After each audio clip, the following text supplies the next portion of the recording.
Bon, des appels répétés à un cessez-le-feu, à la protection des civils et à l'acheminement de l'aide humanitaire qui ont contribué peut-être à maintenir la question de Gaza au centre des préoccupations internationales.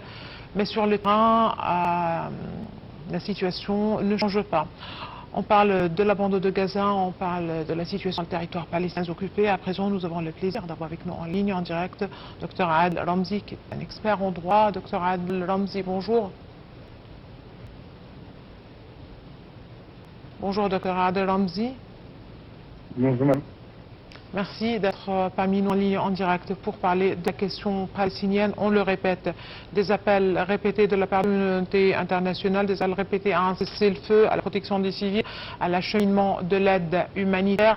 Pourtant, sur le terrain, la situation ne fait que s'empirer, si l'on peut justement préciser. Que cela dire justement du pouvoir de la communauté internationale aujourd'hui? À mon point de vue, le pouvoir international a été complètement perdu. Des appels ont été faits par qu'il soit la communauté européenne ou par les Nations Unies. Malheureusement, tout cela ne change rien pour le point de vue d'Israël. Israël continue à faire un massacre à Gaza. Le monde entier regarde en silence et personne ne bouge. Le seul moyen de faire des choses, c'est vraiment de faire une acte des Nations Unies qui déclare un cessez-le-feu international.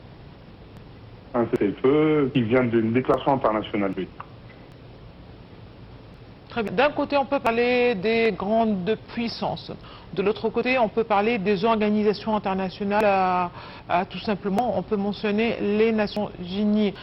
Est-ce que ça met en crédibilité, vous voyez, la crédibilité et des organisations internationales et de la communauté internationale, des grandes puissances dans le monde? Évidemment, ça met en doute la puissance des Nations Unies par les organisations autres ou autres organisations, qui soient même l'organisation du monde arabe. Oui. Et ça met en doute car on voit très bien le pouvoir est entre les mains des grandes puissances, qui sont la Russie ou les États-Unis, la Chine, etc., ou l'Europe. Aujourd'hui, tout acte de l'Israël est cautionné à 100% par les États-Unis d'Amérique. Donc, je ne vois pas la puissance des organismes ou des organisations internationaux. Qu'est-ce qu'il peut faire devant la puissance des États-Unis d'Amérique au jour d'aujourd'hui? Malheureusement, ça met en péril la crédibilité des organismes internationaux. Très bien. Au regard de la situation dans les territoires palestiniens occupés aujourd'hui, surtout la bande de Gaza, une guerre atroce a été déclenchée en 2023, le 7 octobre, si je ne me trompe pas, justement, contre les Palestiniens. Aujourd'hui, on voit des exactions aussi assez violentes au Liban. Qu'est-ce que ceci, justement, traduit ou reflète de la politique d'Israël dans la région? Honnêtement, je n'ai pas envie de trop dire parce que j'ai un point de vue un peu extrême, mais je vais vous dire d'un point de vue politique international que au jour d'aujourd'hui, qu'il soit Israël ou les États-Unis, l'un des deux est marionnette de l'autre. Soit les États-Unis, il devient une marionnette d'Israël, ou vice-versa, ou Israël devient la marionnette des États-Unis. On voit très bien sur le terrain qu'est-ce qui se passe. On voit très bien une catastrophe. On voit très bien c'est une crise humanitaire de première classe et personne ne bouge. On voit très bien des morts tous les jours. On parle que de la guerre en Ukraine, évidemment c'est une guerre aussi, mais on ne parle pas de guerre en Israël et Palestine, et qu'il soit au Liban, etc. Donc, on est dans un monde, j'appelle ça un tir international, j'appelle pas ça un monde. Très bien. Aujourd'hui, quels sont selon vous les principaux défis auxquels sont confrontés justement les organisations internationales? Je parle surtout d'un point de vue juridique. C'est-à-dire qu'il y a des décisions qui ne sont pas mises en exécution d'un côté, une certaine fragilité dans la mise en exécution ou dans la promulgation, dans la sortie même de lois, de condamnations, de tout ce qui est rapport au droit international. Cher madame, c'est très simple de dire des choses pendant qu'il y a des gens qui meurent tous les jours. Malheureusement, je vais très bien les attaquer en justice, vous allez les attaquer en justice, mais en finalité, il y a des gens qui meurent tous les jours, malheureusement, et personne ne bouge. Personne ne bouge parce que c'est le droit international. Personne ne bouge parce qu'ils sont soutenus par une puissance extrêmement importante, qui est les États-Unis d'Amérique. Donc, il parle de tout ce qui est illégal, c'est illégal à 100%. Malheureusement, tout est illégal. Tout ce qui se passe, il se passe 100% dans l'illégalité. C'est un jeu de pouvoir.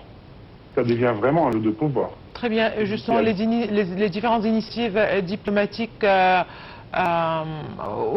aujourd'hui... Ça ne marche pas. Ça fait 3 jours que ça ne fonctionne pas.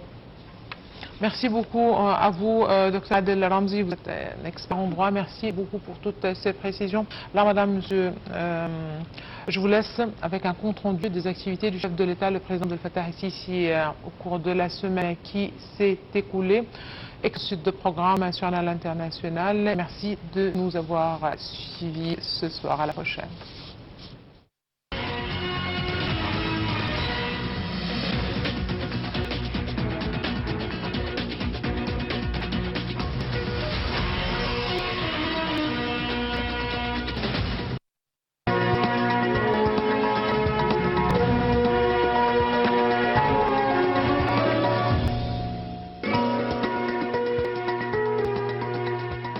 Le président Abdel Fattah el-Sisi s'entretient avec le Premier ministre Mostafa Madbouli et le ministre de l'Enseignement supérieur et de la Recherche scientifique Abdelaziz Konsoa. Au cours de cet entretien, le président a examiné la vision et le plan d'action du ministère de l'Enseignement supérieur et de la Recherche scientifique pour la période à venir. Cette stratégie vise à faire de l'Égypte un pôle régional et international de l'enseignement supérieur, de la recherche scientifique et de l'innovation. Le président ici reçoit un appel téléphonique de son homologue français Emmanuel Macron. Le porte-parole de la présidence a indiqué que l'entretien avait porté sur les moyens de renforcer les relations bilatérales privilégiées entre l'Égypte et la France. Le chef de l'État se réunit avec une délégation de la conférence des présidents des principales organisations juives américaines. Selon le porte-parole de la présidence, lors de cette rencontre, le président a réaffirmé l'importance des relations stratégiques qui unissent l'Égypte et les États-Unis. Le président ici s'entretient avec le commandant général des forces armées et ministre de défense et de la production militaire, le général de corps d'armée Ashraf Salem Zahir, ainsi qu'avec le conseiller du président pour la planification urbaine, le général Amir Saïd Ahmed, le chef de l'autorité des opérations des forces armées, l'amiral Mohamed Rabia. La réunion apporte sur plusieurs dossiers et questions liées aux activités et missions des forces armées ainsi qu'à leurs efforts dans la mise en œuvre des projets nationaux. Le président Abdel Fattah el-Sisi s'entretient avec le Premier ministre Mostafa Madbouli, le ministre de la Santé et de la Population, Dr Khaled Abdel Ghaffar, et le conseiller du président pour les affaires financières, Ahmed Chazli.